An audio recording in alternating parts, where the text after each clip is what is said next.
बिस्मिल्लाहिर्रहमानिर्रहीम। अस्सलाम वालेकुम स्टूडेंट्स। आज का हमारा जो लेक्चर है, पिछले तमाम जो हम 4 लेक्चर्स इससे पहले हम कर चुके हैं, जिसमें अलजबरा के इंट्रोडक्शन करवाया गया। अलजबरा के अंदर यूज़ होने वाली मुख्तलिफ़ टर्मिनोलॉजीज़ को, मुख्तलिफ़ टर्म्स को, मुख्तलिफ़ अल्फाज को हमने डिस्कस किया और देखा कि इन अल्फाज का क्या मतलब है, क्योंकि जैसे जैसे हम अलजबरा में आगे बढ़ेंगे तो उसके साथ साथ हमें इन तमाम टर्म्स को बार बार सुनना पड़ेगा और फिर किसी भी रूल को अंडरस्टैंड करने के लिए, किसी भी बात को समझने के लिए ज़रूरी है कि पहले हम इन तमाम टर्म्स का नॉलेज अच्छे तरीके से रखते हों, और उसको बार बार मैंने रिपीट करवाया है।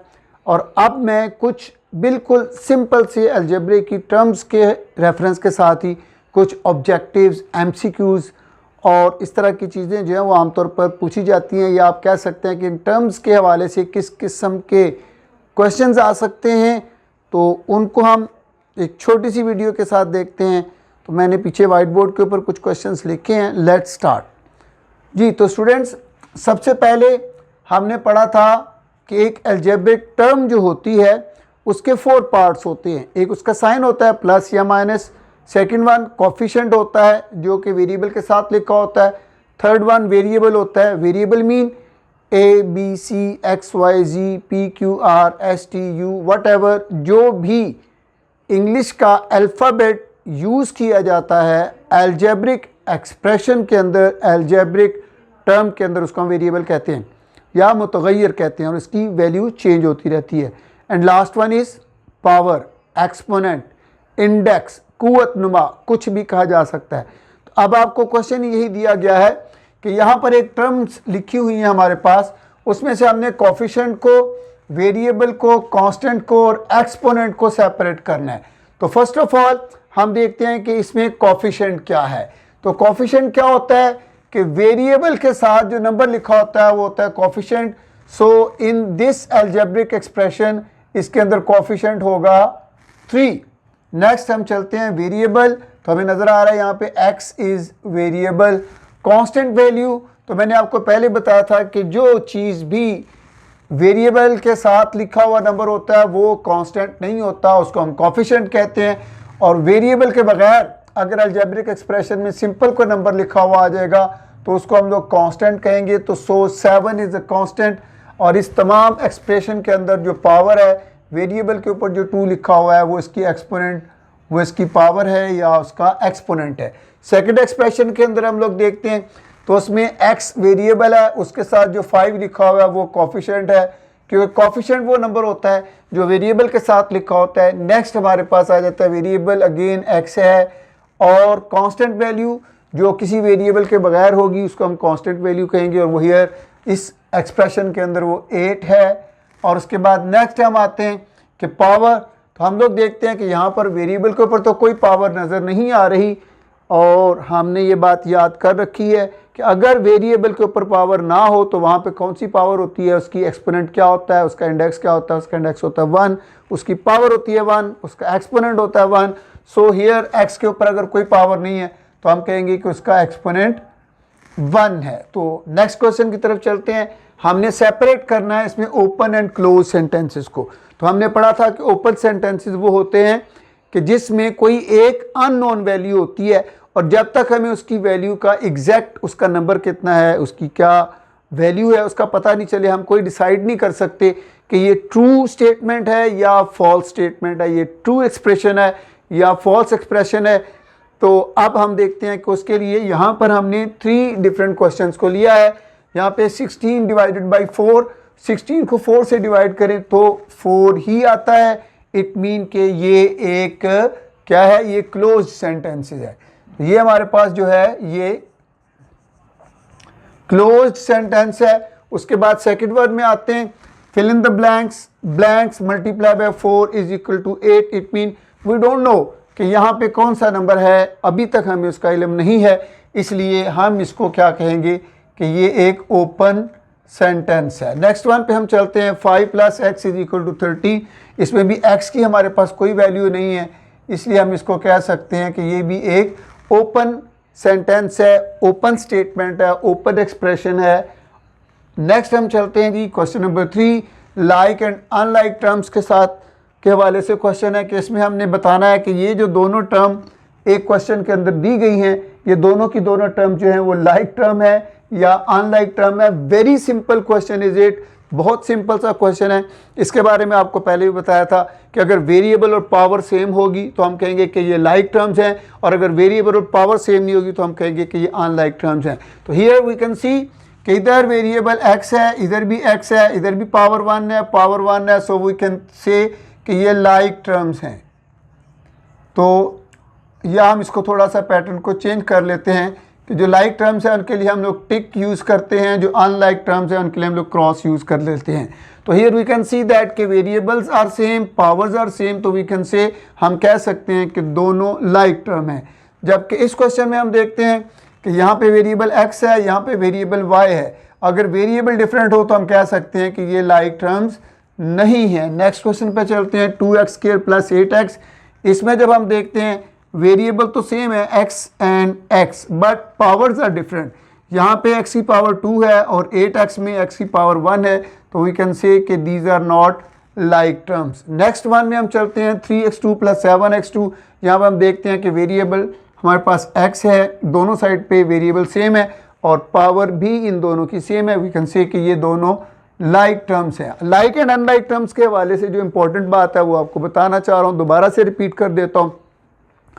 अलजेब्रा के अंदर जब भी हमने प्लस या माइनस करना है, जमा या तफरीक करनी है, एडिशन या सब्ट्रैक्शन करना है, तो उन दोनों टर्म्स का लाइक टर्म होना ज़रूरी है। अदरवाइज़ हम ये ऑपरेशंस उसके ऊपर नहीं कर सकते, हम उसके ऊपर प्लस और माइनस का ऑपरेशन नहीं कर सकते। अलबत्ता मल्टीप्लाई करने के लिए ज़रूरी नहीं है कि दोनों टर्म जो हैं वो लाइक टर्म हो, वो अनलाइक टर्म भी होगी तो हम उनको मल्टीप्लाई करेंगे और वो हम मल्टीप्लिकेशन में जाके देखेंगे। तो लाइक एंड अनलाइक टर्म को हमेशा याद रखना है। जब भी आपको हम दो टर्म्स को ऐड या सब्ट्रैक्ट करना चाहें, प्लस या माइनस करना चाहें, तो हमने सबसे पहले उसमें क्या देखना है, सबसे पहले हमने देखना है कि वो दोनों टर्म्स लाइक टर्म हैं या नहीं हैं।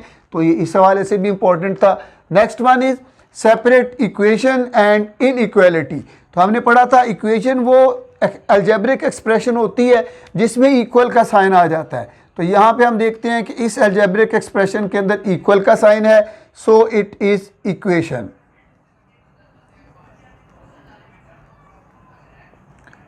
और अगर हम इस अलजेब्रिक टर्म में, इस अलजेब्रिक एक्सप्रेशन में देखते हैं 5x - 12 को, तो ये भी डेफिनेटली देखें हमारे पास इक्वल का साइन है। तो इक्वल के साथ, साइन के साथ जो एक्सप्रेशन होगी हम उसको इक्वेशन कहेंगे। ऑन द अदर हैंड ये जो दो इक्वेशन हमारे सामने हैं, इनमें हम देखते हैं कि इक्वल का साइन नहीं है बट ग्रेटर एंड स्मॉलर के साइंस हमारे पास यहाँ पे नज़र आ रहे हैं। तो जिस इक्वेशन के अंदर इक्वेशन कह रहा हूँ, ऐसी अलजेब्रिक एक्सप्रेशन जिसमें ग्रेटर और स्मॉलर के साइन जो हैं वो लगे हुए हों, उसको हम इनइक्वालिटी कहते हैं। इस तरीके से ये दोनों जो एक्सप्रेशंस हैं इनमें हम देख सकते हैं कि यहाँ पे इनइक्वालिटी यानी कि ग्रेटर एंड स्मॉलर के साइन है, तो हम इनको इनइक्वालिटीज़ कहेंगे। नेक्स्ट हम चलते हैं, which of the following expression is polynomial. तो पॉलिनोमियल के लिए बड़ी डिटेल के साथ हमारी बात हुई थी कि पॉलिनोमियल्स क्या होता है। पॉलिनोमियल्स अलजेब्रिक ऐसी अलजेब्रिक एक्सप्रेशन को कहते हैं जिसके जितने भी वेरिएबल्स हों, तमाम के तमाम वेरिएबल्स का जो एक्सपोनेंट है, उसका जो पावर है, वो पॉजिटिव होल नंबर होना चाहिए। अगर उसकी पावर पॉजिटिव ना हो, नेगेटिव होल नंबर हो, फिर भी वो पॉलिनोमियल नहीं है। अगर उसकी पावर फ्रैक्शंस में हो, बटों में हो, 1/2, 3/4 इस तरह से लिखी हो, तो फिर उसको भी हम लोग पॉलिनोमियल नहीं कह सकते। और अगर किसी की पावर जो है वो डेसिमल के अंदर होगी तो उसको भी हम पॉलिनोमियल नहीं कहेंगे। तो ये बात हमने याद रखनी है। सिर्फ एक बात, पॉलिनोमियल ऐसी अलजेब्रिक एक्सप्रेशन है जिसमें तमाम के तमाम वेरिएबल की जो पावर्स हैं वो पॉजिटिव होल नंबर हो, मुस्बत होल नंबर हो। तो लेट्स सी कि यहाँ पर क्या है, यहाँ हमारे पास है 3x²। तो यहाँ पे हम देखते हैं कि इसकी पावर पॉजिटिव होल नंबर है, 2x इसकी पावर भी पॉजिटिव होल नंबर है। तो वी कैन से कि this expression is a polynomial. On the other hand second one को हम देखते हैं 2x²। तो ये वेरिएबल की पावर तो पॉजिटिव होल नंबर है, लेकिन ये याद रखिएगा, ये क्वेश्चन मैंने इसीलिए करवाए हैं ताकि थोड़ी बहुत जो उसमें डाउट थे वो आपके ख़त्म हो जाएं कि अगर कोई भी वेरिएबल बटे के नीचे आ जाता है, फ्रैक्शन में डिनोमिनेटर बन जाता है, नीचे वाली रकम लिखी जाती है, तो फिर ये डेफिनेटली इसकी जो पावर है वो नेगेटिव बन जाती है।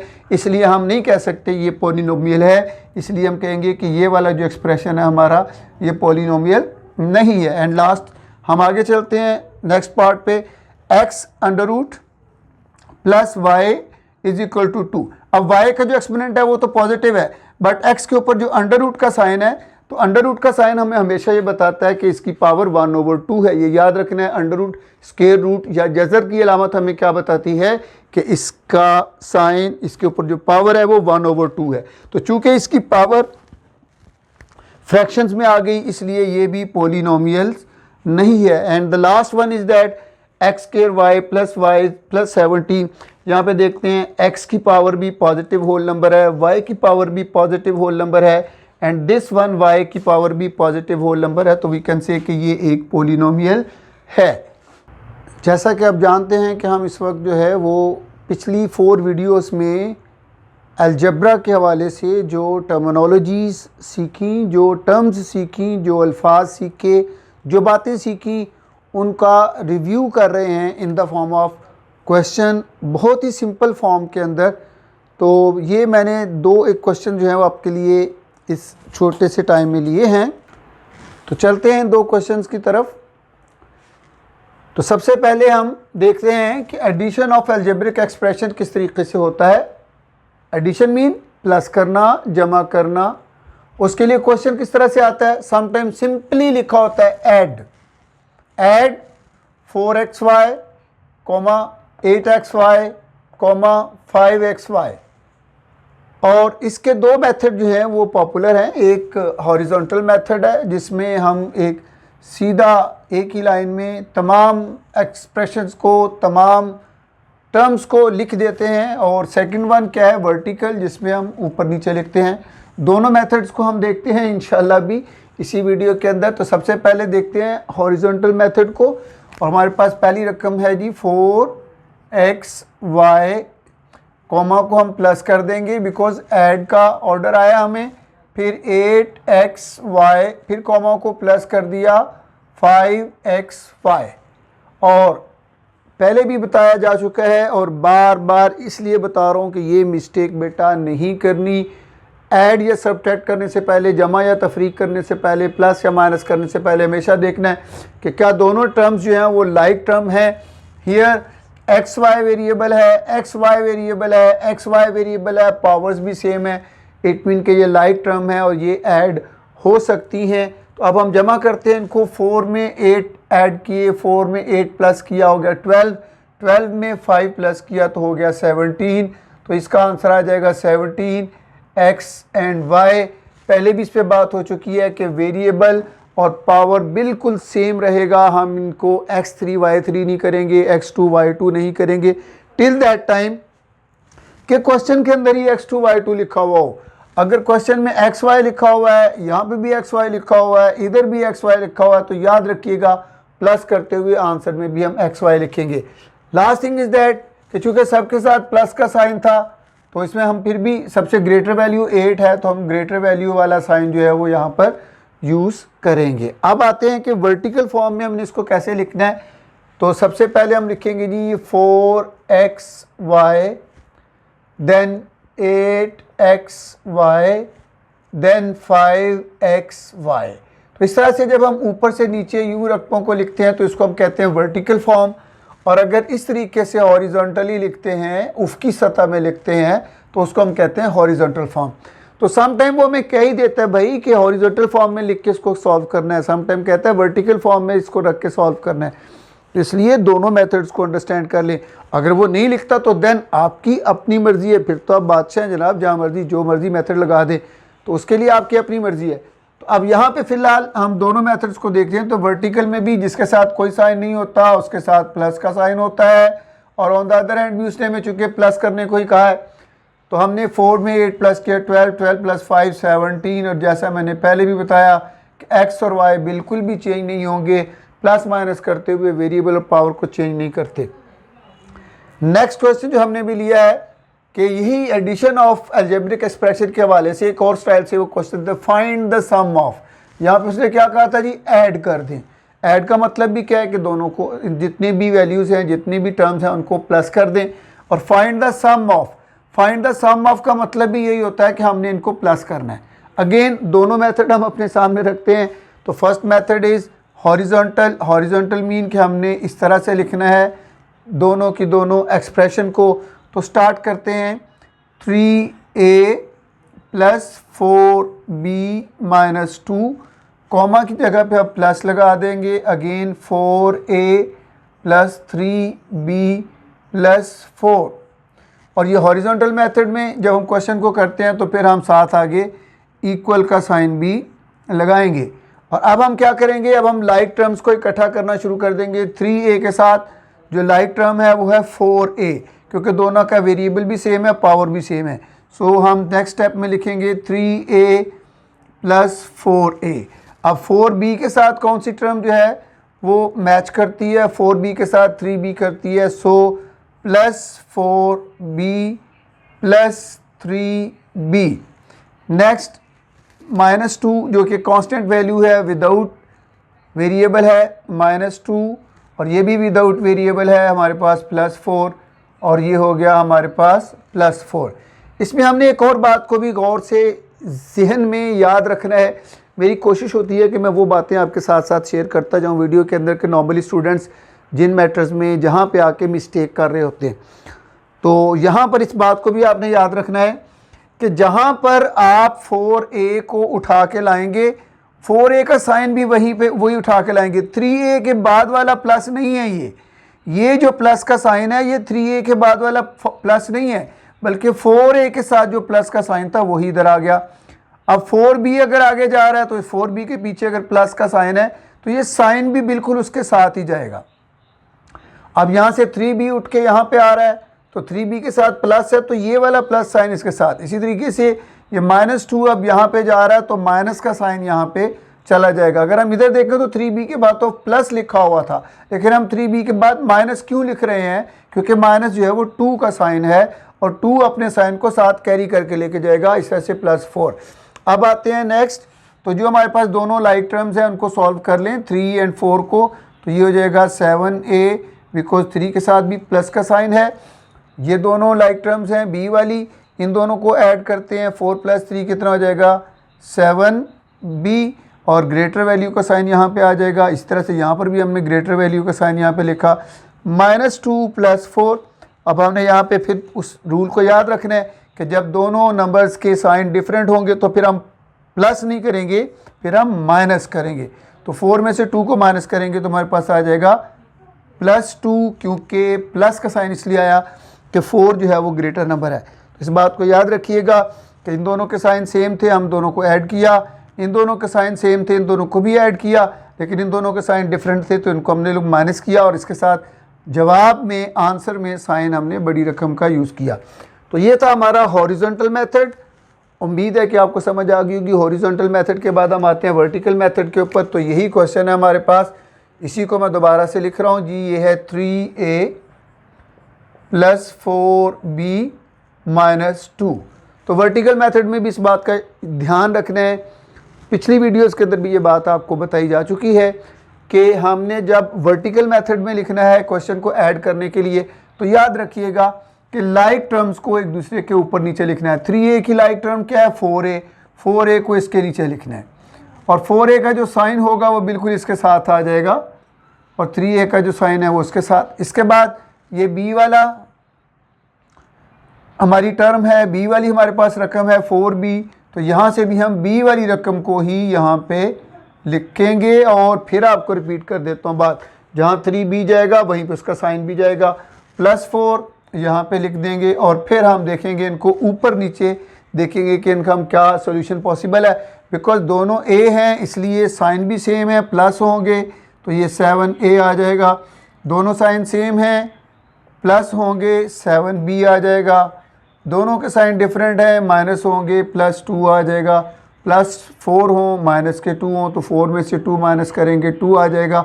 और साइन तीनों सूरतों में हमारे पास ग्रेटर वैल्यू का आएगा, तो स्टूडेंट्स कैसी लगी आपको ये वीडियो, क्योंकि अब हम थोड़ा सा प्रैक्टिकल हो रहे हैं। इससे पहले हम थ्योरी पढ़ते जा रहे थे। 4 वीडियोस जो हमारी स्टार्ट में आई उसमें ज़्यादातर हमने थ्योरीज़ को डिस्कस किया, ज़्यादातर हमने टर्म्स को डिस्कस किया, उसमें क्वेश्चन हमने कम किए, लेकिन जो बातें थी अलजेब्रिक की इंपॉर्टेंट उनको हमने बार बार डिस्कस किया ताकि वो हमें अच्छे तरीके से ज़हन नशीन हो जाए। तो उन वीडियो को भी स्किप नहीं करना, उनको मिस नहीं करना। उनके हर एक पार्ट के अंदर जो है बड़ी इंपॉर्टेंट इन्फॉर्मेशन हैं जो आपको अलजेब्रा करते हुए बार बार यूज़ करनी है।